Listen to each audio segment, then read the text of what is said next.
PMC Hindi से जुड़े latest updates पाने के लिए हमें सोशल मीडिया पर फॉलो करें।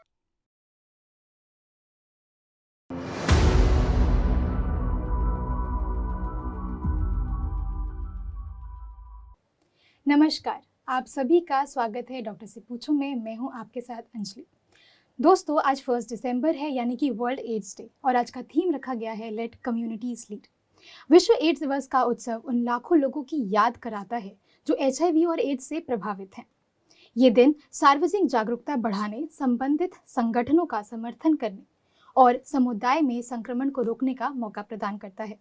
इसके साथ ही इसका उद्देश्य सामाजिक समर्थन और एड्स के खिलाफ लड़ाई में सहयोग बढ़ाना है। आज इसी विषय पर हम बात करेंगे हमारे स्टूडियो में मौजूद energy medicine expert doctor S Ranjan sir से। आइए स्वागत करते हैं सर का। नमस्कार सर, आपका बहुत बहुत स्वागत है। नमस्कार। तो सर, जैसे कि मैंने बताया कि आज वर्ल्ड एड्स डे है, इसी पर सबसे पहला सवाल जो मैं लेना चाहूँगी आज वो ये है कि क्या एड्स से ग्रस्त व्यक्तियों के प्रति सहानुभूति का आध्यात्मिक दृष्टिकोण क्या हो सकता है? देखिए, सबसे पहले तो यह बात समझने की ज़रूरत है कि कभी भी कोई भी रोग, कोई भी बीमारी जीवन का अंत नहीं बताती। अगर कोई बीमारी कभी हो भी गई, पहले तो हमें उसकी जानकारी होनी चाहिए, उसकी प्रिवेंशन पे हमें ध्यान रखना चाहिए। जितना एजुकेशन हो, जितना नॉलेज हो, उतना हम इजीली प्रिवेंट कर सकते हैं। लेकिन अगर कभी गलती हो भी गई, अगर कोई बीमारी हो भी गई, तो इससे ज़िंदगी ख़त्म है, ऐसी सोच जिन लोगों को है, उन लोगों के एजुकेशन के लिए ये एड्स डे का निर्माण किया गया है कि लाइफ ख़त्म नहीं होती। अगर हम ट्रीटमेंट प्रॉपर होता है, अगर उनको सपोर्ट मिलता है, इमोशनल सपोर्ट ही सबसे बड़ी बात है कि ज़िंदगी अगर आप अपना ध्यान रखेंगे तो लगभग नॉर्मल लाइफ आराम से जी जा सकती है, कोई बहुत ज़्यादा परेशानी की बात नहीं है। तो स्पिरिचुअल नॉलेज जो है, स्पिरिचुअल सपोर्ट इमोशनल सपोर्ट के रूप में होता है कि आप घबराओ नहीं, जब जागो तब सवेरा, अब अपने आप पे काम करना शुरू करें। और यहाँ पे मैं लुई हे का भी जिक्र करूँगा। उन्होंने भी एड्स मरीजों के साथ बहुत काम किया, उनको सपोर्ट करने के लिए, उनको इमोशनल सपोर्ट देने के लिए, क्योंकि वो बहुत बार टूट जाते हैं समाज में, जो एक ये टैबू के रूप में है कि अगर एड्स हो गया तो पता नहीं अब ज़िंदगी कैसी चलेगी, ज़िंदगी बचेगी कि नहीं बचेगी। तो इमोशनल सपोर्ट, स्पिरिचुअल सपोर्ट काफ़ी हेल्पफुल हो सकता है। जी सर, आप बात कर रहे थे इमोशनल सपोर्ट की, और सबसे ज़्यादा ज़रूरी होता है कि हम उस टाइम पे भी अपने आप को पॉजिटिव कैसे रखें। और आप हमेशा लुई हे कि हमारे जो अफर्मेशंस हैं उसके बारे में बात करते हैं, तो मैं चाहूँगी कि आप हमारे दर्शकों को बताएं कि वो उस वक्त किस तरीके से अपने आप से बात कर सकते हैं, किस तरीके से अपने आप को मोटिवेट कर सकते हैं। देखिए, सिर्फ बात अफर्मेशंस की नहीं है, बात स्पिरिचुअल कंसेप्ट, स्पिरिचुअल नॉलेज की है। अगर हम स्पिरिचुअल नॉलेज को हम ठीक से समझते हैं तो आत्मा के तौर पर कोई विक्टिम नहीं होता, है ना। कभी भी कोई हमारी किस्मत खराब नहीं होती। अगर हम समझते हैं कि हम धरती पर अनुभव के लिए आते हैं, स्पिरिचुअली हमें यह बात पता होगी कि हम आत्मा हैं और धरती पर हम अनुभव लेने के लिए आए हैं, तो यह भी एक तरह का अनुभव हो सकता है कि जब हम डाउन फेज में जा रहे हैं, लेकिन डाउन फेज से हम जल्दी वापस आ जाएं अगर हमें सपोर्ट मिलता है तो एजुकेशन, हमारी स्पिरिचुअल एजुकेशन, ध्यान, स्वाध्याय और सज्जन सांगत्य से, लुई हे को पढ़ने से, कि जीवन में यह रोग भी एक अनुभव है।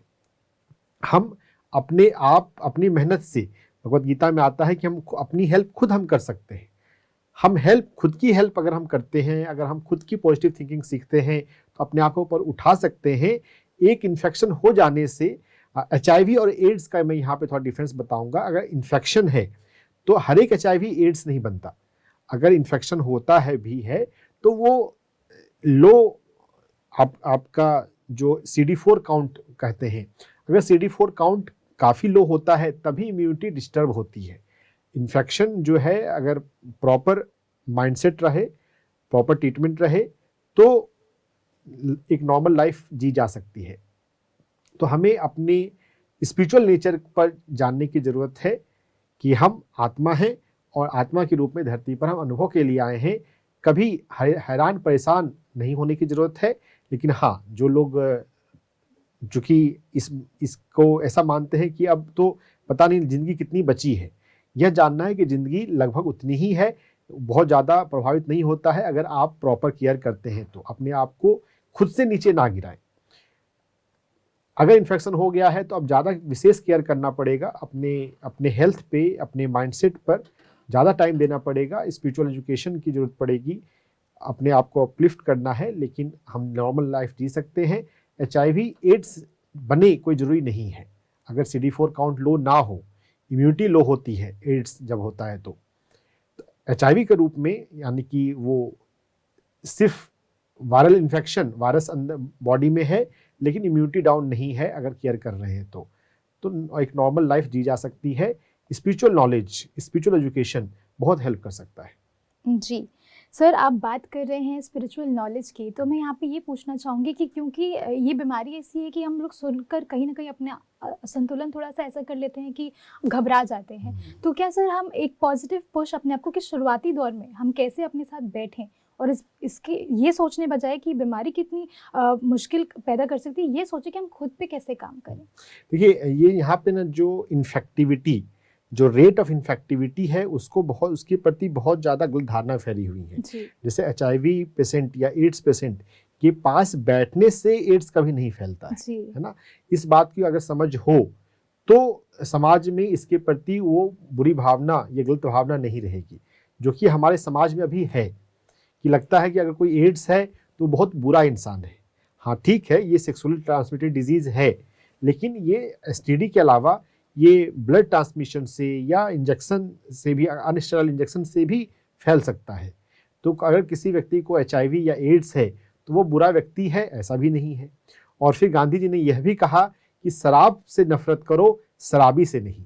अगर किसी व्यक्ति ने, अगर वो पहले उसने गलती करी है और अगर वो व्यक्ति सुधर जाता है तो हम उसको सुधारने पर फोकस करें, है ना। व्यक्ति से नफरत करने की या व्यक्ति से दूर भागने की हमें जरूरत नहीं है ना। तो एड्स व्यक्तियों के पास बैठने से, उसे छूने से, उसे हक करने से भी, साथ में भोजन करने से एड्स नहीं फैलता है। यह नॉलेज की जरूरत है, और ये नॉलेज अगर हो तो एक एड्स व्यक्ति को भी समाज में नॉर्मल व्यक्ति जैसा ट्रीट करना चाहिए। उनसे दूर भागने की कोई जरूरत नहीं है, उसको बुरा व्यक्ति मानने की जरूरत नहीं है। गलतियां किसी भी इंसान से हो सकती है ना। सेक्सुअल प्रोमिस्कुअस बिहेवियर, अनेक लोगों के साथ यौन संबंध बनाने से एड्स फैल सकता है। हाँ ठीक है, एक स्पिरिचुअलिटी में भी या जनरल सोसाइटी में भी यह बात कंसेप्ट है। मोनोगोमस रिलेशनशिप को ही एक हेल्दी बिहेवियर माना जाता है। लेकिन अगर अब एड्स से हो भी गया तो इसके लिए हम किसी व्यक्ति को बुरा ना कहें, बुरा ना माने, उससे दूर ना भागें, उसको छोटा या हम उसको जो गलत समझते हैं, गलत ट्रीट करते हैं, वो ट्रीट ना करें। तो एड्स व्यक्ति को भी समाज में एक नॉर्मल पर्सन जैसा ही हमें ट्रीट करना चाहिए। और फिर जब अगर सोसाइटी अगर नॉर्मल पर्सन की तरह ट्रीट करती है तो ये मनोबल बनता है और एड्स व्यक्ति जो है वो अपने आप को एक नॉर्मल लाइफ लगभग जी सकता है। जी सर, हम इस चर्चा को आगे बढ़ाएंगे। हमारे साथ हमारे आज के पहले दर्शक जुड़ गए हैं, आइए लेते हैं उनसे उनका सवाल। हेलो।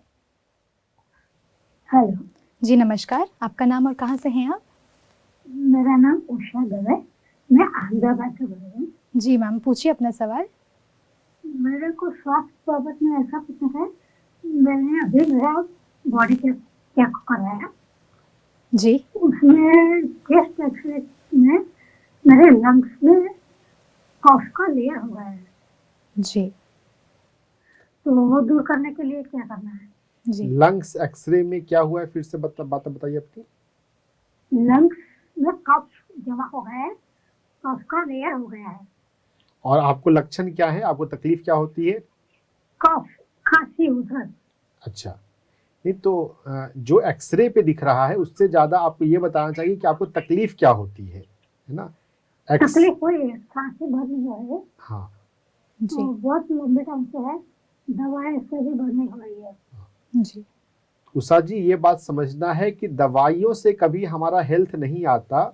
हेल्थ जो है वो हमारी जीवनचर्या से और हमारे सोचने के तरीके से होता है, लाइफस्टाइल और माइंडसेट।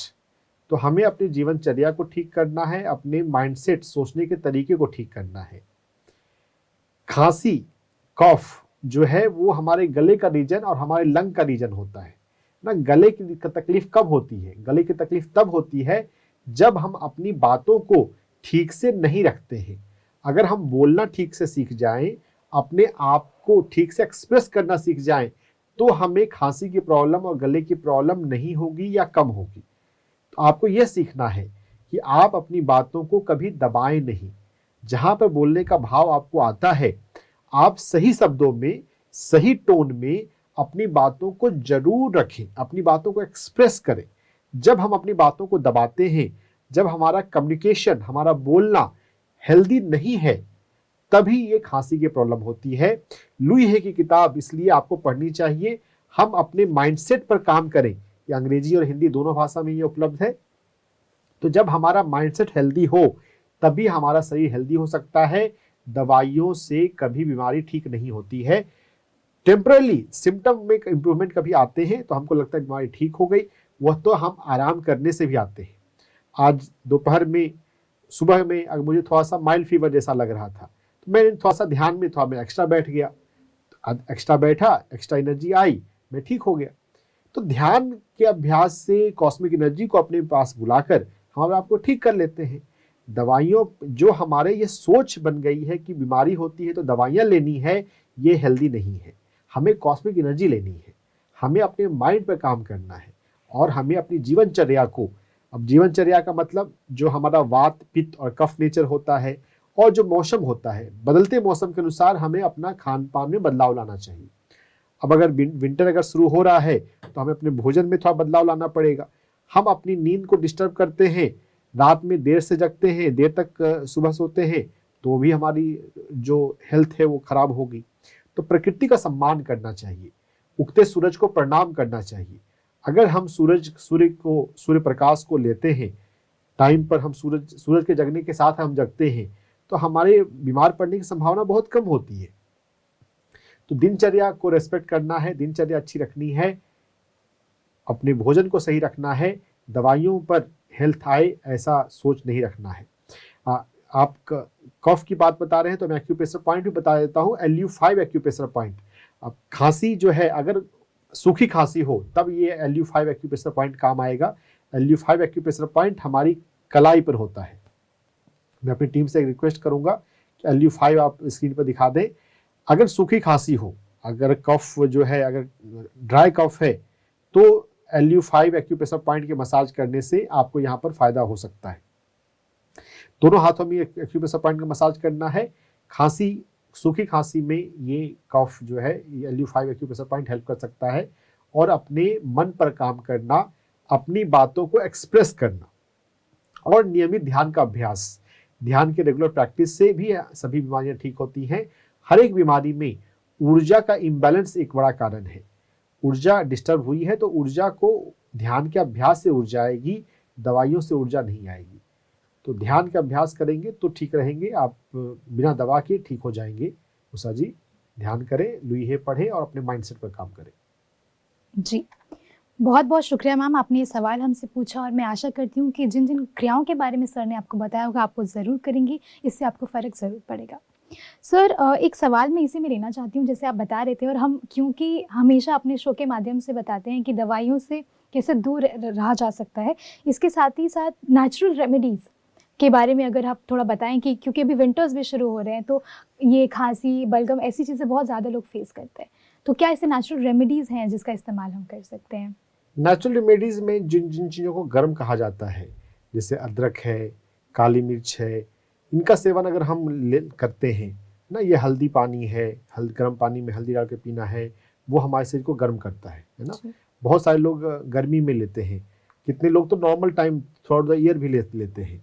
तो गर्म चीज़ों का प्रयोग जो हमें किया जाए, जो हमारे कल्चर में, हमारे में लोगों को पता होता है ना, अदरक, काली मिर्च, हल्दी, ये सब चीज़ें घर घर में है, लेकिन हम उनको वैल्यू ना देकर हमें लगता है कि अगर बीमार होते हैं तो टैबलेट हमें ज़्यादा हेल्प करेगा, या कॉफ सिरप। हाँ, तो कॉफ सिरप की जरूरत नहीं है, हमें तुलसी की जरूरत है। हमें तुलसी के पत्ते को चबा सकते हैं, तुलसी के पत्तों का काढ़ा पी सकते हैं। हर एक कफ में ये तुलसी के पत्ते बहुत अच्छा काम करते हैं, काढ़ा बहुत अच्छा काम करता है। माफी चाहूंगी, मुझे अभी आपको रुकना पड़ रहा है, हमारे साथ हमारे अगले दर्शक भी जुड़ गए हैं, आइए लेते हैं उनसे उनका सवाल। हेलो हेलो हेलो जी सर, नमस्कार, आपका नाम और कहाँ से हैं आप? मेरा नाम प्रहलाद है, मैं दिल्ली से हूँ। सर, आपकी आवाज़ थोड़ी क्लियर नहीं है। हाँ, मेरा नाम प्रहलाद है और अशोक बिहार से बोल रहे हैं, दिल्ली से। जी सर, पूछिए अपना सवाल। मेरे को 2020 से लॉकडाउन में एमएनडी की बीमारी हो गई है। जी। एमएनडी, जी, एमएनडी की बीमारी हो गई है। Multi neuron disease. यस जी। वो ये मेरे को क्या मैंने अभी पता चला है, मुझे प्राइवेट हॉस्पिटल में दिखाया है, तब मुझे पता चला है। जी। लक्षण क्या है आपको प्रहलाद जी? और मेरे धीरे मेरे पहले तो क्या नाम है, मेरी पैर की उंगलियां काम करना बंद कर दिया, फिर उसके बाद दूसरे पैर की उंगली काम करना बंद कर दिया, पैर एकदम पतले हो गए, और प्लस मेरे हाथ में के जो राइट साइड का अंगूठा है उसका क्या नाम है बिल्कुल पतला हो गया वो, और जो मांस होता है वहां से वो खत्म हो गया, और प्लस मेरी आवाज तेज हो गई है। जी। जी। तो प्रहलाद जी, आप ध्यान अभ्यास करते होंगे, आप हमारा चैनल देख रहे हैं तो? मैं वैसे पहले तो आपको कभी नहीं देख पाता था ना, तो आता नहीं था, और अब देखता हूँ मैं, जी। और मुझे अच्छा लगा कि मैं इसलिए देखता हूँ। तो हमारा चैनल देखते हुए आप ध्यान अभ्यास सीखें और करें। देखिए, एमएनडी का एलोपैथी में तो प्रोग्नोसिस अच्छी नहीं है, वहां पे तो इसका कोई इलाज नहीं बताते हैं। हमें यह बात समझनी है कि जहां पर कहा जा रहा है कि इसका दवा एलोपैथी में दवाओं से इलाज नहीं हो पाएगा, समझना है कि दवाइयां ही मुख्य बात नहीं है, हमें ऊर्जा पर काम करना सीखना है। जब हम मेडिटेशन करते हैं तो हम अपनी ऊर्जा को बढ़ाते हैं, और हमारे पास 7 ऊर्जा केंद्र हैं, 7 चक्रास हैं। तो जो पैरों में तकलीफ हो रही है, ये रूट चक्रा की प्रॉब्लम है। हमारा जो मूलाधार चक्र है, मूलाधार चक्र को मैं अपनी ध्यान साधना से कैसे मजबूत करूं, ये आपको सीखना होगा। आप सुबह और शाम दिन में 2 बार कम से कम जरूर आप ध्यान में बैठें, और यह भावना रखें कि मैं अपनी ध्यान के अभ्यास से, ध्यान साधना से मैं अपने मूलाधार चक्र को मजबूत करूं। जब हम रेगुलर मेडिटेशन में बैठेंगे, रोज सुबह शाम 1-1 घंटे मेडिटेशन में बैठेंगे, तो धीरे धीरे हमारे अंदर ऊर्जा आएगी और हमारे मूलाधार चक्र में ऊर्जा पहुंचेगी। जब मूलाधार चक्र में ऊर्जा पहुंचने लग जाए, मूलाधार चक्र हमारा संतुलित होने लग जाए, तब आपकी जो समस्या है वो कम होनी शुरू हो जाएगी। अपने मेडिटेशन को और चक्रास के कंसेप्ट को अच्छे से समझिए, रोज सुबह शाम मेडिटेशन में बैठिए। मूलाधार चक्र का रंग लाल होता है, तो ध्यान के अभ्यास में जब आप 1 घंटे का ध्यान अच्छे से कर पा रहे हैं, तो अपने भीतर ये भाव रखें, ये संकल्प रखें कि मेरा मूलाधार चक्र जो है वो संतुलित हो। जैसी हमारी भावना होती है, हमारी ऊर्जा उस तरह से काम करने लग जाती है, उस दिशा में बहने लग जाती है। तो अगर हमारा यह भाव हो, यह संकल्प हो कि मुझे अपना मूलाधार चक्र, जो कि रीढ़ की हड्डी का जो सबसे नीचे वाला पॉइंट है उसके सामने होता है, वो अब मुझे अपना अच्छा करना है, तो जब आपकी वैसी भावना रहेगी तो मूलाधार चक्र उस तरह से मजबूत होने लग जाएगा। आपके ध्यान में स्पिरिचुअल रियलिटी, हमारा एक वीडियो है पीएमसी हिंदी पर, आप देखिएगा। जब हम ध्यान में बैठते हैं तो हमारे अंदर ऊर्जा उतरती है, तो वो ऊर्जा मूलाधार चक्र में जब पहुंचेगी तो आपको अच्छा लगेगा, और आप भीतर से अपने आप को सशक्त महसूस करेंगे, मजबूत महसूस करेंगे, और फिर आपको फायदा होना शुरू होगा। ध्यान ही एकमात्र उपाय है, और ध्यान में भी मूलाधार चक्र को मजबूत करना। तो नियमित ध्यान में बैठिए और अपने आप को अच्छा कीजिए। मूलाधार चक्र सबसे ज्यादा महत्वपूर्ण है। चक्र के अलावा मैं आपको एक्यूप्रेशर पॉइंट भी यहाँ पर एक बताना चाहता हूँ। हमारे पैर में एक एक्यूप्रेशर पॉइंट है K1। K1 acupressure point kidney नाड़ी का पहला एक्यूप्रेशर पॉइंट K1 तलवे में होता है। ये K1 एक्यूप्रेशर पॉइंट को दोनों हाथ पैरों में आप किसी परिवार में किसी से मसाज करवाएं, या आप खुद से भी कर सकते हैं, दूसरे लोग करेंगे ज्यादा अच्छा होगा। K1 एक्यूप्रेशर पॉइंट को मसाज करने से आपको थोड़ा बहुत हेल्प हो सकता है। एक्यूप्रेशर से ज्यादा जरूरी है चक्र साधना, ध्यान साधना। तो K1 एक्यूप्रेशर पे भी काम करें, इससे भी थोड़ी सी शक्ति मिलेगी, थोड़ी सी शक्ति बढ़ेगी। दोनों पैरों में K1 का मसाज करना है, और दिन में 2 बार नियमित रूप से ध्यान साधना में बैठना है, आपको हेल्प होगा। जी, बहुत बहुत शुक्रिया प्रहलाद जी, आपने ये सवाल हमसे पूछा, और जैसे कि सर ने बताया कि सबसे ज़्यादा ज़रूरी है मूलाधार चक्र को स्ट्रॉन्ग करना, तो आप इस पे काम करें और देखिए कि आप में परिवर्तन ज़रूर होगा। हमारे साथ हमारे आज के अगले दर्शक भी जुड़ गए हैं, आइए लेते हैं उनसे उनका सवाल। हेलो। हेलो, नमस्कार मैम। नमस्कार मैम, आपका नाम और कहाँ से हैं आप? मैम मैं रंजीता शर्मा बात कर रही हूँ बिहार पटना से। जी मैम, पूछिए अपना सवाल।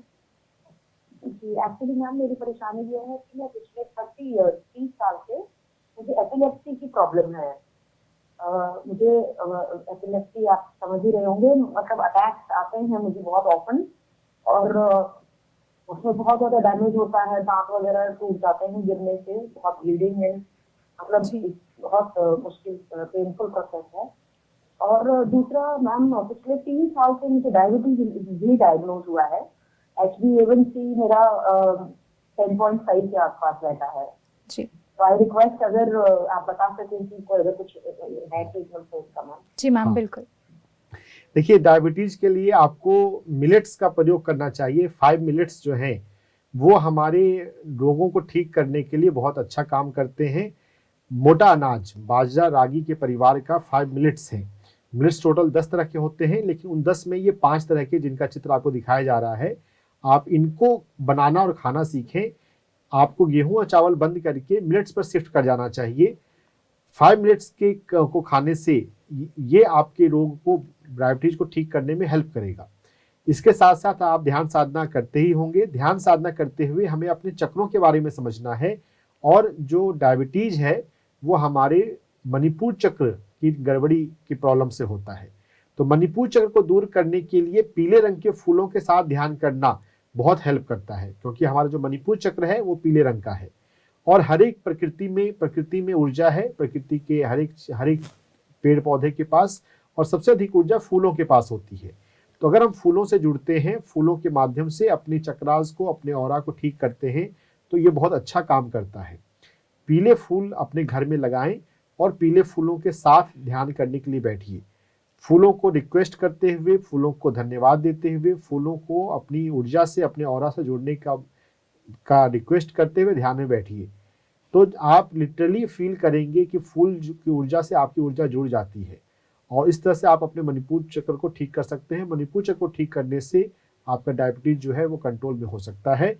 डायबिटीज ठीक होता है, यह बात जानिए। एलोपैथी वाले नहीं बोलते हैं क्योंकि उनके अनुभव में नहीं है, लेकिन जब हम अपने आप पे काम करें, ऐसा पाया गया है कि जब 10 लोग कोशिश करते हैं हमें डायबिटीज को ठीक करने की, और जिसके लिए उनको डाइट पे काम करना पड़ता है, अपने माइंडसेट पे भी काम करना पड़ता है। माइंडसेट पे काम करने के लिए लुई हे को आप पढ़ सकते हैं। लुई हे हर एक रोग में काम करती है, जो अपने माइंड को पॉजिटिव बनाना जो है, you can heal your life. इस पर पीएमसी हिंदी पर ही मेरा परिवर्तन के नाम से 15 वीडियो लगभग बने हुए हैं। आपको अपने रोजमर्रा की जिंदगी में क्या बोलना चाहिए, क्या नहीं बोलना चाहिए, क्या सोचना चाहिए, क्या नहीं सोचना चाहिए, इन सभी कंसेप्ट्स पे बात है। तो जब अपने माइंड को पॉजिटिव बनाएंगे, जब अपने डाइट पे चेंज करेंगे, जब अपने चक्रास पे काम करेंगे, तो आप ठीक हो सकते हैं। डायबिटीज भी रिवर्स होता है, डायबिटीज रिमिशन इज पॉसिबल, लेकिन आपको उसके लिए वैसी मेहनत करनी पड़ेगी। दवाइयों पर निर्भर ना रहें, अपनी ऊर्जा पर काम करना सीख लें।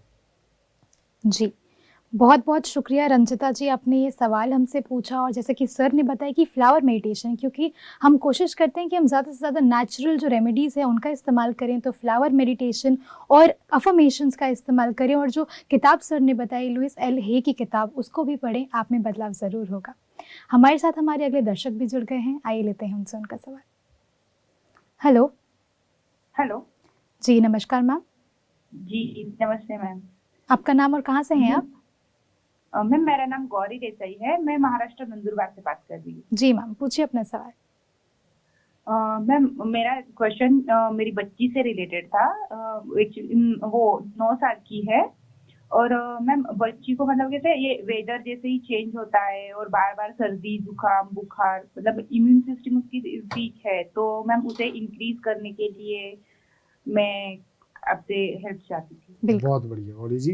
देखिए, बच्चों की जो ऊर्जा है, जो इम्यूनिटी है, वो पेरेंट्स की इम्यूनिटी और ऊर्जा से जुड़ी होती है।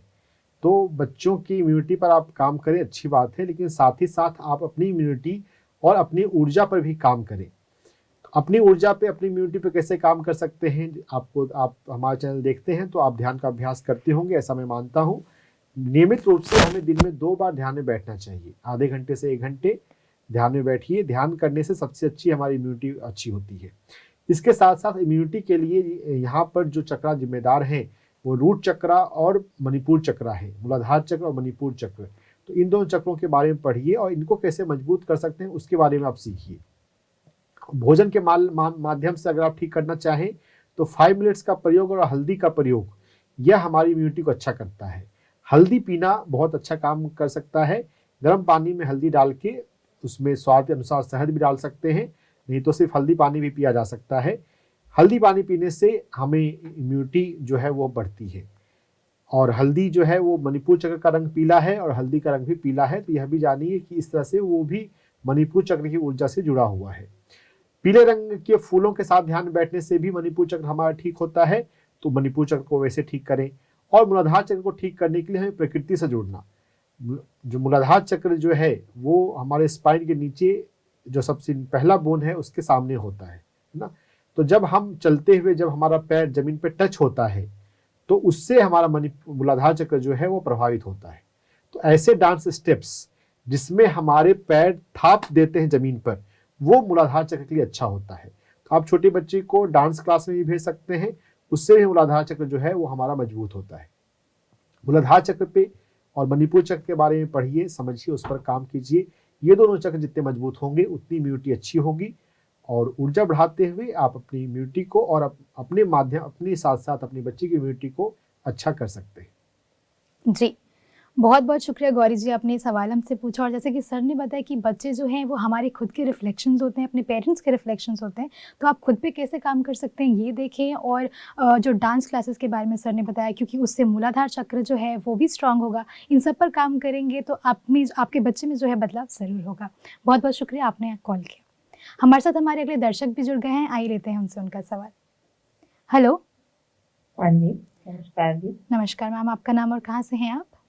मेरा नाम शांति देवी है जी, मैं वो पंजाब तो हूँ जी मैम, पूछिए अपना सवाल। मेरे जी खब्बे पासे मोढे दा जोड़ बड़ा दर्द करता है जी। 8 महीने हो गए, बड़ियां दवाइयां लाइयां, थेरेपियां कराई, एक जोड़ दर्द करता है, कपड़े नहीं पहनते, नहाता नहीं जाता। जोड़ों का दर्द है आपको? एक जोड़ है जी। कौन सा जोड़? हाँ जी, खब्बे मोढे दा जोड़ जी। अगर आप हिंदी बोलेंगे तो समझ में जी आएगी। मैम, अगर आप अपनी तकलीफ को थोड़ा हिंदी में बता सके। उल्टे हाथ में दर्द है। अच्छा जी। हाँ जी, उल्टे हाथ में मोढे च दर्द है जी, नहाता नहीं जाता, सिर ते वाल नहीं साफ होते। अच्छा जी, एल्बो में। हाँ, देखिए ठीक है, आपकी बात मैं समझ गया। सूर्य प्रकाश में आपको बैठना चाहिए। सूर्य प्रकाश की ऊर्जा से अपनी ऊर्जा को जोड़ना सीखना है। जब भी सूरज आता है, अभी तो विंटर का समय शुरू हो गया है तो हम कभी भी सूरज में बैठ सकते हैं। सूर्य प्रकाश में बैठिए और ध्यान कीजिए और ध्यान करते हुए सूरज से रिक्वेस्ट कीजिए कि अपनी ऊर्जा को मेरे मणिपुर चक्र में, मणिपुर चक्र होता है नीचे से तीसरे नंबर का चक्र, हमारे पास 7 चक्र हैं और तीसरा चक्र जो है उसको हमें अच्छा करना है, उसको मजबूत करना है। तो उससे हमारी यहाँ पर जो हमारे जो जोड़ का प्रभावित हो रहा है उसकी ऊर्जा ठीक होगी। तो सूर्य से रिक्वेस्ट करें कि मेरा मणिपुर चक्र में ऊर्जा दें। देखिए, हर एक चीज में चेतना है, सूरज में भी एक चेतना है। तो जब हम रिक्वेस्ट करते हैं तो वो रिस्पॉन्ड भी करता है। वैसे तो सूर्य प्रकाश से में हम बैठते हैं तो हमें गर्मी का एहसास होता है, सूर्य प्रकाश के माध्यम में से सूर्य की ऊर्जा हमारे पास पहुंच ही रही है, लेकिन रिक्वेस्ट करने से और भी अच्छे से ऊर्जा पहुंचेगी और वो ऊर्जा हमें हील करती है। तो सूर्य प्रकाश में बैठे, अगर तेज सूरज हो तो सूरज की तरफ पीठ करके बैठ सकते हैं। तो मणिपुर चक्र पे काम करते हुए आप अपने दर्द को कम कर सकते हैं। एक्यूप्रेशर पॉइंट भी मैं यहाँ पे बताता हूँ। हमारे जो कंधे के जो जोड़ हैं उसके लिए आपको छोटी उंगली के बेस पे यहाँ पर लाल रंग लगाना चाहिए। लाल रंग लगाने से सुजोक में हमारे इंडेक्स फिंगर और रिंग और लिटिल फिंगर को हाथों से जुड़ा हुआ माना गया है। तो आप इस जगह पर अगर लाल रंग लगाएंगे छोटी उंगली के जड़ पर, मैं थोड़ा सा आपको लगा के बता रहा हूं, आप इसको अच्छे से यहां पर लगाइएगा और छोटी उंगली के साथ साथ आप रिंग फिंगर पे भी ऐसे जड़ पे लगा सकते हैं बाहर की तरफ, और ऐसा दोनों हाथों में करना है। तो ये कंधों के दर्द को कम करने में काम आता है। इसके थ्योरी और साइंस के बारे में अगर मैं बताना चाहूँ तो हमारे शरीर में 2 तरह की ऊर्जा होती है, इन और यांग ऊर्जा। तो ये यांग ऊर्जा की कमी जो सूर्य प्रकाश से आई है उसको हम कलर के माध्यम, रंगों के माध्यम से भी बढ़ा सकते हैं। तो लाल रंग का प्रयोग यहाँ पे आएगा और सिर्फ लाल रंग ही होगा, कोई दूसरा रंग लगाने से प्रभाव नहीं होगा, बल्कि कभी कभी नुकसान भी हो जाता है अगर हम दूसरे रंग लगाते हैं तो, है ना। अलग अलग रंग का अलग अलग स्पेक्ट्रम है, अलग अलग वेवलेंथ है, तो अलग अलग इफेक्ट है ना। लाल रंग लगाना है, लाल रंग जो है वो ब्लड सर्कुलेशन को बढ़ाता है। तो ये जॉइंट जो है वो कंधों से जुड़ा है, तो यहाँ पे लाल रंग लगाने से कंधों के एरिया में ब्लड फ्लो जो है वो बढ़ने लगेगा। और जो रंग जो है वो दिन के समय लगाने हैं, ये रंग रात के समय काम नहीं करते। रंगों का प्रयोग दिन के समय करना है और ये लगभग 5 से 6 घंटे के लिए होना चाहिए। तो बहुत आसान है, पानी से अगर धुल भी गया तो वापस आप लगा लें, है ना। तो रंग चिकित्सा करें और सूर्य प्रकाश में बैठकर ध्यान करें, मणिपुर चक्रा पे काम करें, तो आपके जोड़ों का दर्द जो है वो ठीक हो सकता है। जी, बहुत बहुत शुक्रिया मैम, आपने ये सवाल हमसे पूछा और जैसे कि सर ने इन सारी प्रक्रियाओं के बारे में बताया, मैं आशा करती हूँ आपने उन्हें बहुत ध्यान से सुना होगा और बहुत ध्यान से देखा होगा। बहुत बहुत शुक्रिया आपने कॉल किया। हमारे साथ हमारे आज के अगले दर्शक भी जुड़ गए हैं, आइए लेते हैं उनसे उनका सवाल। हेलो। हेलो। जी नमस्कार मैम। नमस्कार मैम। जी, आप कहाँ से हैं और आपका नाम? मैम मैं खन्ना से, लुधियाना से बात कर रही हूँ। जी मैम, पूछिए अपना सवाल। मैम मैं पूछना चाह रही हूँ। नमस्कार डॉक्टर साहब। नमस्कार। जी डॉक्टर साहब, मेरे को जैसे मैं ध्यान में बैठती हूँ तो जैसे मेरे को पेन बहुत हो जाता है, जैसे गर्दन बेंड हो जाती है और पीछे की तरफ जैसे बहुत ज्यादा पीछे भी हो जाती है, और कभी मैं चेयर से जैसे गिर जाती हूँ तो उस टाइम सर पेन बहुत होता है, बहुत ज्यादा गर्दन में और या बैक में पेन बहुत ज्यादा हो जाता है जी। तो वो जो प्रोसेस है वो 2-3 घंटे चलता रहता है। तो जैसे मुझे ही उसको जैसे रोकना पड़ता है, नहीं तो गर्दन कभी इधर हो रही है कभी उधर हो रही है, तो ऐसे चलता रहता है, पर जैसे वो रुकता नहीं है, मुझे ही उसको जैसे बीच में रुकना पड़ता है और पेन बहुत होता है। जी, आपको 3 चीजें मैं बता रहा हूं, इन तीनों बातों को समझिए और ठीक से कीजिए और समझिएगा। सबसे पहला पॉइंट है योग निद्रा। योग निद्रा बिहार स्कूल ऑफ योगा के द्वारा शुरुआत किया गया है, जिसमें हमें लेट के अपने शरीर के हर एक अंग को, हर एक बॉडी पार्ट्स को रिलैक्स करते हैं, स्थिर करते हैं। तो बॉडी रिलैक्सेशन की क्रिया आनी चाहिए। कुछ दिन आपको दिन में एक बार योग निद्रा का अभ्यास करना है, उससे आपके शरीर में एक ठहराव बढ़ेगा, स्थिरता बढ़ेगी। स्थिरता की कमी लग रही है शरीर में, स्थिरता की कमी का आप जो भी लक्षण अपने बता रहे हैं, ये स्थिरता की एक कमी है। स्थिरता को बढ़ाने के लिए योग निद्रा का अभ्यास करना है। तो पहले कुछ दिन, 2 हफ्ते, 3 हफ्ते, 1 महीने आप रेगुलर रूप से योग निद्रा कीजिए, उससे आपके जीवन में ठहराव बढ़ेगा। दूसरी बात है कि यहाँ पे आपको सूक्ष्म आसन का प्रयोग भी करना चाहिए। योगासनों में सूक्ष्म व्यायाम होते हैं, सूक्ष्म आसन, जिसमें कि हमें अपने फिंगर्स का मूवमेंट और स्मॉल जॉइंट्स का मूवमेंट करते हैं। तो वो आपको काफ़ी हेल्प करेगा कि आपका जो शरीर के अंदर जो ब्लॉकेज है, हमारी ऊर्जा के तल पे अलग अलग जगह पे ब्लॉकेज होते हैं और वो हमें इस तरह से डिस्टर्ब करते हैं। तो ब्लॉकेज को दूर करने के लिए 2 माध्यम, एक है सूक्ष्म व्यायाम, सूक्ष्म आसन, इनका प्रयोग करना है, और दूसरा तरीका है ब्रेथ वर्क। लेकिन ब्रेथ वर्क जो है वो एक स्ट्रॉन्ग और एग्रेसिव तरीका है, एक वो मेथड है। तो उसके लिए पहले आप योग निद्रा का अभ्यास कर लें कुछ दिन, 1 महीने या 2-3 हफ्ते, उसके बाद आप ब्रेथ वर्क पे जाएं। तो एक आपके शरीर में जब एक स्थिरता आ चुकी है तो ब्रेथ वर्क जो है आपको काफ़ी अच्छा हेल्प करेगा। इन तीनों का प्रयोग जब आप नियमित रूप से करेंगे, योग निद्रा, सूक्ष्म व्यायाम, सूक्ष्म आसन, जिसके लिए आपको किसी योगा टीचर से मिलना पड़ेगा और आपको सीखना पड़ेगा अपनी बॉडी के छोटे जॉइंट्स और फिंगर जॉइंट्स, टो जॉइंट, इन सभी का मूवमेंट हम कैसे करते हैं, इनको स्वस्थ कैसे करते हैं। और ब्रेथवर्क का प्रयोग, ब्रेथवर्क जो है वो हमारी नाड़ियों के ब्लॉकेज को बहुत अच्छा दूर करता है। जब हमारी एनर्जी का जो चैनल है, एनर्जी के रास्ते जो है, उनके ब्लॉकेज जब दूर हो जाएं, तब हम ध्यान में जब बैठते हैं तो हमारा ध्यान बहुत सुचारू रूप से होता है, कोई तकलीफ नहीं आती है। तो इन तीनों का प्रयोग करने से आपका ध्यान फिर से नॉर्मल हो जाएगा, अच्छा होने लग जाएगा ध्यान। जी, बहुत बहुत शुक्रिया मैम, आपने कॉल किया। हमारे साथ हमारे आज के अगले दर्शक भी जुड़ गए हैं, आइए लेते हैं उनसे उनका सवाल। हेलो। आत्मवंदन मास्टर, मैं गढ़चिरौली महाराष्ट्र से मीनाक्षी निशाने बात कर रही हूँ। मैं पीएमसी ध्यान के साथ 2020 से जुड़ी हूँ, आनापान सती ध्यान से। जी लेकिन मुझे थायराइड का एक सवाल पूछना था सर को। जी 2015 से थायराइड निकला, हाइपोथायराइड। इसकी वजह से शरीर का वजन भी बहुत बढ़ रहा है और शरीर पर अंदर और बाहर से भी बहुत सूजन आती है। और अभी के लिए 50 mg की गोली शुरू है, लेकिन वो कंट्रोल में नहीं आ रही है। यानी वजन ये भी शुरू है, ध्यान भी शुरू है, चक्रा पर भी ध्यान शुरू है। मैंने रंजन सर के वो फ्लावर मेडिटेशन अभी 1 हफ्ता शुरू हो गया, तब से मैं कर रही हूँ उनके। तो इसकी वजह से ना सुस्ती रहती है, थकान, बाल भी गिर गए हैं, गिर ही रहे हैं, और स्किन भी पूरी ड्राई हो गई है। और इस थायराइड की वजह से हीमोग्लोबिन भी बहुत कम हो गया और वो बढ़ ही नहीं रहा है। तो मुझे सर से मार्गदर्शन चाहिए था कि ये सब कर रही हूँ और उसके साथ प्राणायाम भी शुरू ही है और ध्यान भी निरंतरता से हो ही रहा है।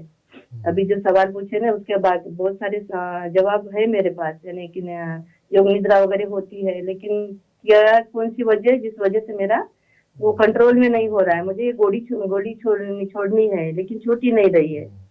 ये सवाल था मेरा। हाँ, गोली छोड़नी है, छूटेगी जब हम उसके कारणों को समझेंगे। जो हमारे शरीर में अच्छा। रोग होता है, रोग किस कारण पे होता है? रोग होता है मनोमय कोष पे और प्राणमय कोष पे।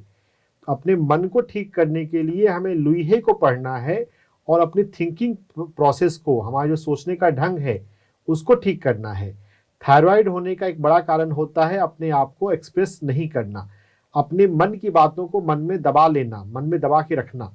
जब जहाँ पे जो बोलने का आपको भाव आता है उसको हेल्दी वे में, प्रॉपर शब्दों में एक्सप्रेस करें। अपने एक्सप्रेशन को, अपने कम्युनिकेशन को बेहतर बनाएं। लुईहे को पढ़ें, लुईहे को line by line, page bye page पढ़ें और इसके अफर्मेशन को प्रैक्टिस करें आईने के सामने खड़े होकर। इनकी एक और पुस्तक है मिरर वर्क। इस पहली पुस्तक में भी इन्होंने मिरर वर्क की बात करी है, लेकिन मिरर वर्क पे एक्सक्लूसिव पुस्तक भी है। तो हम जब समझेंगे, अफर्मेशंस का प्रयोग करेंगे, और अफर्मेशंस का प्रयोग बेसिकली अपने माइंड को पॉजिटिव बनाने के लिए है। अभी हमने अनजाने में वातावरण से अनहेल्दी थिंकिंग प्रोसेस को, थॉट पैटर्न को पकड़ लिया है, तो वो हमें पॉजिटिव करना है। आईने के सामने जब भी जाएं हम अफर्मेशंस बोला करें अपने आप को प्यार करने के लिए, अपने एक्सप्रेशन को, अपने कम्युनिकेशन को बेहतर बनाने के लिए, अपने विशुद्धि चक्र को अच्छा संतुलित करने के लिए, है ना। तो जब हम अपने मनोमय कोष पे काम करेंगे तो हमारा प्राणमय कोष ठीक होगा, और जब प्राणमय कोष ठीक होगा तो हमारा अन्नमय कोष यानी कि फिजिकल बॉडी ठीक होगी। दवाइयाँ पे हम निर्भर ना हो, हम अपने मन पर काम करना सीखें। आप बहुत कुछ कर रहे हैं, फ्लावर मेडिटेशन कर रहे हैं, फ्लावर मेडिटेशन आपको हेल्प करेगा। टुलिप फ्लावर के साथ आप ध्यान करते रहिए, और पीले रंग के फूल भी आपको हेल्प करेंगे। टुलिप के बाद, टुलिप ज़्यादा इंपॉर्टेंट है, टुलिप के बाद आपको येलो फ्लावर, जो कि हमारे भीतर मणिपुर चक्र, हमारे भीतर एक्टिवनेस को बढ़ाता है, और वो एक्टिवनेस प्रॉपर वे में हो, है ना, तो हम ठीक हो जाएंगे। जी, बहुत बहुत शुक्रिया मैम, आपने ये सवाल हमसे पूछा और जैसे कि सर ने कहा और आपने भी बताया कि आप पहले से मेडिटेशन कर रहे हैं, आप फ्लावर मेडिटेशन भी कर रहे हैं। इनके साथ जो क्रियाएं आज सर ने बताई, अगर आप वो भी करेंगे तो आप में बदलाव ज़रूर होगा। बहुत बहुत शुक्रिया, आपने सवाल हमसे पूछा। हमारे साथ आज के हमारे अगले दर्शक भी जुड़ गए हैं, आइए लेते हैं उनसे उनका सवाल। Hello hello. नमस्कार मैडम। नमस्कार सर, आपका नाम और कहाँ से हैं आप? हमारा नाम हेमंत सिंह है मैडम। जी हम जयपुर से हैं। जी सर, पूछिए अपना सवाल। हमें अस्थमा के बारे में जानना है मैडम, बहुत पुराना अस्थमा हमें है। जी, अस्थमा को जानने के लिए हमें लुईहे को पढ़ना चाहिए, अपने माइंड पर काम करने सीखना होगा। अस्थमा का एक कारण होता है डर, फियर। हमारे शरीर में अलग अलग तरह के डर बचपन में या किसी कारणों से अगर हमारे भीतर समा गए तो वो अलग अलग ढंग से हमें परेशान करते हैं, और यहाँ पर सांस लेने की समस्या हो रही है। जो अस्थमा में, अगर आप इसके बायोलॉजी के बारे में पढ़ेंगे तो हमारी जो सांस की जो नली होती है वो श्रिंक कर जाती है अलग अलग सिचुएशन में। क्यों श्रिंक कर जाती है, उसमें स्पाज्म क्यों हो जाता है? क्योंकि हमारे भीतर कुछ डर हावी है। अपने डर को समझना और जीतना है। अपने चिंतन कीजिए, ध्यान अभ्यास करने के साथ साथ हमें अपने जीवन में चिंतन भी करना है कि मुझे अपने भीतर अपने कौन से गुण और अवगुण पर काम करना है, कौन से पॉजिटिव और निगेटिव माइंडसेट पर काम करना है। पॉजिटिव को बढ़ाना है, निगेटिव को कम करना है, तभी हम स्वस्थ जिंदगी, अच्छी जिंदगी जी पाएंगे। तो चिंतन करने से आपको अपने डर का पता चलेगा। जिन चीजों से आपको डर लगता है उनको कम करना है, उनको जीतना है। डर को समझना है और डर को ओवरकम करना है। और डर को अगर हम चक्र के हिसाब से समझें, हमारे पास 7 चक्र हैं, आप जानते होंगे। नीचे से जो दूसरा चक्र है स्वाधिष्ठान चक्र, जो डर है वो हमारे स्वाधिष्ठान चक्र से जुड़ा होता है। स्वाधिष्ठान चक्र को ठीक करने की जरूरत है। स्वाधिष्ठान चक्र को ठीक करने के लिए लिली फ्लावर के साथ आपको ध्यान करना आपको हेल्प करेगा। लिली फ्लावर के साथ ध्यान करें। एक्यूप्रेशर पॉइंट पे अगर हम मैं बात करूं तो हमारे कोहनी पर एक्यूप्रेशर पॉइंट होता है LU5। LU5 एक्यूप्रेशर पॉइंट को आप दोनों हाथों में मसाज करें तो इससे आपका जो लंग मेरिडियन है, और ये लंग मेरिडियन का LU5 एक्यूप्रेशर पॉइंट किडनी से भी जुड़ा हुआ है, तो LU5 का मसाज करने से अस्थमा में आपको काफ़ी फायदा होता है, अस्थमा ठीक भी हो जाता है। एलोपैथी में मानते हैं कि अस्थमा ठीक नहीं होता, लेकिन LU5 पर जब हम काम करते हैं, जब हम अपने स्वाधिष्ठान चक्र पे काम करते हैं तो ये ठीक होता है। LU5 एक्यूप्रेशर पॉइंट को 2-2 मिनट के लिए दिन में 5 बार मसाज करना है, दोनों हाथों में बारी बारी से। आप खुद से भी कर सकते हैं, परिवार में किसी दूसरे से भी करवा सकते हैं, और यहाँ पर तो दर्द मिलता ही है। तो LU5 को मसाज करते हुए अगर आपने लुई हे को पढ़ेंगे, बहुत सारे आपको पॉजिटिव थिंकिंग के लिए बहुत सारे अफर्मेशंस मिलेंगे। अफर्मेशंस के 1-2 एग्जाम्पल मैं आपको बता देता हूँ। हम अपने डर को जैसे जीतने के लिए अपने आप से प्यार करने का अफर्मेशन होता है, मैं खुद से प्यार करता हूँ, मैं अपना ध्यान रखता हूँ, और मैं अपने को सकारात्मक बना रहा हूँ, अपने डर को मैं जीत रहा हूँ। साहसी बनना, निडर बनना, करेजियस बनना, यह हमें सीखना चाहिए। डर अगर है, डर को समझकर उसको जीतना। तो LU5 पर जब हम मसाज कर रहे हैं, एक्यूप्रेशर कर रहे हैं, तो उस समय हम अफर्मेशन जो हमने लुई हे को पढ़कर जाना है, सीखा है, उसको हम वर्बली या मेंटली बोलकर या सोचकर हम उसको बार बार दोहराया करें। लुई हे की किताब पढ़ेंगे तो पाएंगे कि लुई हे एक अफर्मेशन को दिन में 500 बार करती थी। जब उनको कैंसर हुआ था तो ऑल इज वेल अफर्मेशन, जो हो रहा है अच्छा हो रहा है, अच्छे के लिए हो रहा है, इस अफर्मेशन को दिन में वो 500 बार करती थी। हम 100 बार तो कम से कम करें, जो अफर्मेशन हम सीख लें और उसको समझ में आ जाए। लेकिन समझ कर सीख कर करना होगा, तब हमें प्रॉपर अफर्मेशन का फायदा होगा। अपने डर को समझना और जीतना है, LU5 पर काम करना है, अस्थमा को ठीक किया जा सकता है। जी, बहुत बहुत शुक्रिया सर, आपने सवाल हमसे पूछा, और जैसा कि सर ने बताया कि अफर्मेशंस का ज़्यादा से ज़्यादा इस्तेमाल करेंगे तो आपकी जो समस्या है वो ज़रूर ठीक होगी। हमारे साथ आज के अगले दर्शक भी हमारे साथ जुड़ गए हैं, आइए लेते हैं उनका सवाल। हेलो। हेलो जी नमस्कार सर, आपका नाम और कहाँ से हैं आप? मैं प्रेम बोल रहा हूँ दिल्ली से। जी सर, पूछिए अपना सवाल। मेरा सवाल ये है कि ये सौपन वाला है, उनका जो जीन्स आते हैं। सर आपकी आवाज़ थोड़ी क्लियर नहीं है। हाँ, मैं कहा कि आप सपने आते हैं, इनका कोई क्या रिलेशन है, मतलब हेल्थ रिलेशन है या साइकोलॉजिकल है? जी अभी क्यों आते हैं मेरे? जी, हर एक सपनों का मतलब होता है, रिलेशन होते हैं, लेकिन वो एक अपने आप में एक बड़ा टॉपिक हो जाएगा, यहाँ पे हम ज़्यादा विस्तार में बात नहीं कर सकते हैं। अगर कोई सपने आपको परेशान कर रहे हो तो आप उसके बारे में आप हमसे पूछ सकते हैं, लेकिन उसके लिए आपको अपने सपनों को लिखना चाहिए। सोने से पहले एक कॉपी पेन अपने तकिए के पास रखें और यह भाव रख के रखें कि मुझे अपने सपनों को सुबह जगने के बाद याद रखना है, और सुबह जगने के बाद, जगने के तुरंत बाद, क्योंकि जितना देर समय होगा उतना जल्दी हम सपनों को भूलते हैं, अपने सपनों को लिखें। जब सपनों को आप लिखने शुरू करेंगे और सपने को लिख रहे हैं, तब आप सपनों का मतलब समझ सकते हैं, सपनों का मतलब पता कर सकते हैं। हर एक सपने का मतलब होता है, कोई भी सपना मीनिंगलेस नहीं है। कभी कभी सपना कोई सपने ऑकवर्ड लगते हैं, क्योंकि ये दुनिया और सपनों की दुनिया यानी कि एस्ट्रल वर्ल्ड अलग दुनिया है ना। सभी कुछ जो हमारे इस भौतिक दुनिया में है वो सूक्ष्म दुनिया में इससे ज़्यादा चीज़ें हैं। तो जो हम सूक्ष्म दुनिया में सूक्ष्म शरीर से एक्सपीरियंस करते हैं सपनों को, उनको भौतिक शरीर से समझना आसान नहीं है। इसलिए बहुत सारे सपने हमें अटपटे लगते हैं, लेकिन अटपटों सपनों का भी मतलब होता है। अपने सपनों को लिखें, और जब आप अपने सपनों को लिख रहे हैं तब आप ध्यान में आप अपने स्पिरिट गाइड से या किन्हीं गुरु से आप रिक्वेस्ट कर सकते हैं कि सपनों के माध्यम से अगर आप मुझे कोई मैसेज दे रहे हैं या देना चाहते हैं तो दे सकते हैं। कई बार हम सपनों से भी कुछ कुछ सीख सकते हैं। तो सपनों की एक अपनी बड़ी दुनिया है, बड़ा शास्त्र है। अगर आपको कोई सपने विशेष रूप से परेशान कर रहे हो तब आप हमसे पूछ सकते हैं। सपनों के बारे में कंप्लीट जानकारी तो यहाँ पे सवाल जवाब के माध्यम से देना मुश्किल है, लेकिन यह जाने कि हाँ सपनों का ही महत्व है और सपनों को हमें रिस्पेक्ट देना चाहिए, सपनों को रिस्पेक्ट और रिगार्ड देना चाहिए और उनको हमें लाइटली नहीं लेना चाहिए। हम सपनों के माध्यम से सीख सकते हैं, सपनों के माध्यम से हम एस्ट्रल मास्टर से, अपने स्पिरिट गाइड से हम जुड़ सकते हैं, उनसे नॉलेज ले सकते हैं। जी, बहुत बहुत शुक्रिया सर, आपने सवाल हमसे पूछा और जैसे कि सर ने बताया आप इन सभी प्रक्रियाओं को करें तो आप में सुधार ज़रूर होगा। हमारे साथ आज के अगले दर्शक भी जुड़ गए हैं, आइए लेते हैं उनसे उनका सवाल। हेलो। हेलो, नमस्ते मैम। नमस्कार सर, आपका नाम और कहाँ से हैं आप? सर संजीव बात कर रहा हूँ मैम। जी सर, पूछिए अपना सवाल। मैम एक तो गुस्सा बहुत आता है और दूसरा ना बैक साइड में पेन होती है, L4 L5 में। जी, गुस्सा क्यों आता है संजय जी? संजय नाम बताया ना आपने? कोई किसी चीज को लेके कि मतलब कुछ चीज गलत हुई हो इसलिए। तो ये जो गुस्सा आने का जो आध्यात्मिक रीजन मुझे समझ में आया है, गुस्सा इसलिए आता है क्योंकि हम समझते हैं कि मुझे ज़्यादा पता है, मुझे बेहतर पता है।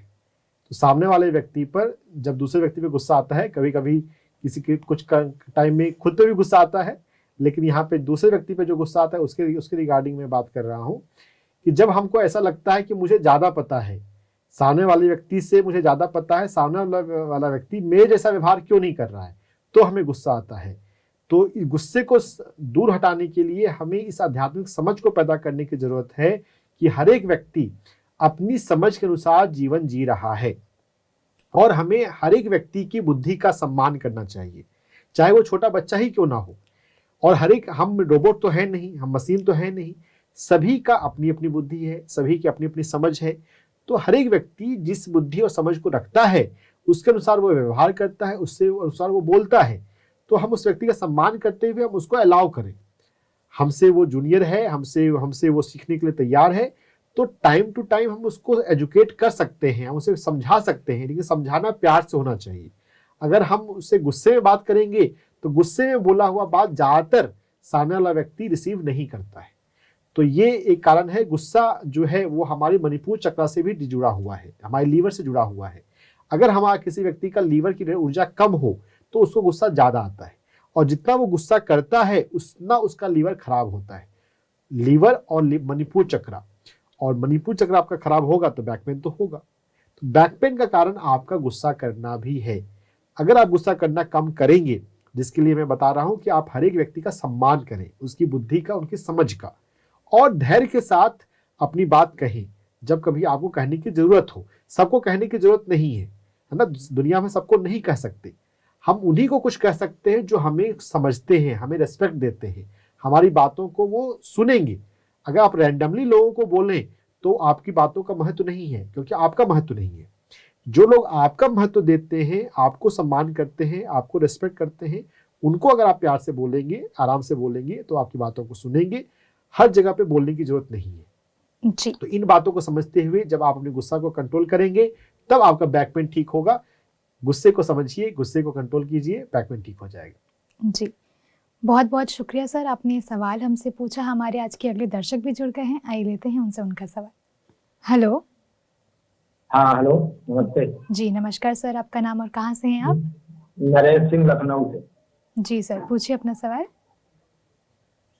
एक आंख में मोतियाबिंद का कुछ है उससे, तो इसके लिए क्या प्रिकॉशन है, क्या सावधानी है? जी देखिए, मोतियाबिंद के लिए या आंखों की किसी भी प्रॉब्लम के लिए सूर्य त्राटक सबसे अच्छा फायदेमंद चीज है। किसी भी समय, अभी विंटर के मौसम में जब शुरू हो गया है तो हम किसी भी समय सूर्य पर त्राटक कर सकते हैं, सूरज को हम देख सकते हैं। गर्मियों के मौसम में सुबह के समय अच्छा होता है, सूर्योदय के 2 घंटे के भीतर। लेकिन जब विंटर के समय जब सूर्य कम आता है, अभी तो दिल्ली में तो सूरज का बहुत कम निकल रहा है, लखनऊ में भी कुछ वैसा ही हाल होगा। तो जिस समय सूरज आए आप उस समय सूरज को देख सकते हैं। सूरज को देखते हुए सूरज को और सूरज के थोड़ा सा ऊपर, अगर सुबह का सूरज या शाम का सूरज है, अगर दोपहर का सूरज है, तब तो हम सिर्फ सूरज को देख सकते हैं। सूरज को देखते हुए यह भाव करें कि सूरज से प्राण ऊर्जा निकलकर मेरी आंखों में आ रही है, और थोड़ा सा सूरज से रिक्वेस्ट कर सकते हैं कि अपनी प्राण ऊर्जा से मेरी आंखों को स्वस्थ बनाएं, अपनी प्राण ऊर्जा से मेरी आंखों की प्राण ऊर्जा को बढ़ाएं। यह भाव रखते हुए सूर्य त्राटक करेंगे, सूर्य ध्यान करेंगे। सूर्य त्राटक ही सूर्य ध्यान है। तो आपके प्राणों की, आंखों की प्राण ऊर्जा बढ़ेगी। और जितना देर आप सूर्य त्राटक करें, लगभग उतना ही देर आपको आंखें बंद करके भी चुपचाप बैठना है। तो जो सूर्य से जो प्राण ऊर्जा आपकी आंखों में आई है वो प्रॉपर आपकी बॉडी में असिमुलेट अब्जॉर्ब होगी, है ना। हम भोजन खाना खाते हैं, उसको पचाना भी पड़ता है ना, खाना खाने के बाद हमें आराम करना पड़ता है। तो आंखों को ही वैसे थोड़ा सा आराम देना है और नॉर्मल सांसों पर ध्यान करना है। सूर्य ध्यान करने से आपको फायदा हो सकता है। मोतियाबंद में ऑपरेशन कंपल्सरी बोलते हैं, लेकिन सूर्य ध्यान आपको ठीक कर सकता है। यह नियमित रूप से करें, लेकिन आपको तुरंत फायदे की उम्मीद ना करें, 3 महीने से 6 महीने करना होगा। जी, बहुत बहुत शुक्रिया सर, आपने सवाल हमसे पूछा। और सर, क्योंकि समय का अभाव है तो मैं आज का जो हेल्थ टिप है बहुत कम शब्दों में आपसे लेना चाहूँगी। अभी सूर्य ध्यान पे बात हो रही थी जी। तो इसी पर मैं कहूँगा कि सभी लोग को सूर्य ध्यान करना चाहिए। ठीक है ना। एक वैसाखी होती है जो हम हाथों से पकड़ते हैं और एक वैसाखी होती है जो हमने कानों से पकड़ते हैं जी। और हमारे मेडिकल सिस्टम ने ऐसा बना दिया है कि कानों की वैसाखी को नॉर्मल कर दिया है। ये नॉर्मल नहीं है, ये भी एक विकलांगता है जी। और इसको सूर्य ध्यान से, सूर्य के साथ समय बिताने से, सूर्य की प्राण ऊर्जा को अपने भीतर लेने से हम ठीक कर सकते हैं। तो हमें सूर्य के पास जब भी मौका मिले समय बिताना चाहिए, सूर्य प्रकाश में ध्यान करना चाहिए, सूरज से बात करनी चाहिए, सूर्य की प्राण ऊर्जा को अपनी आंखों में, अपने शरीर में अब्जॉर्व करना चाहिए।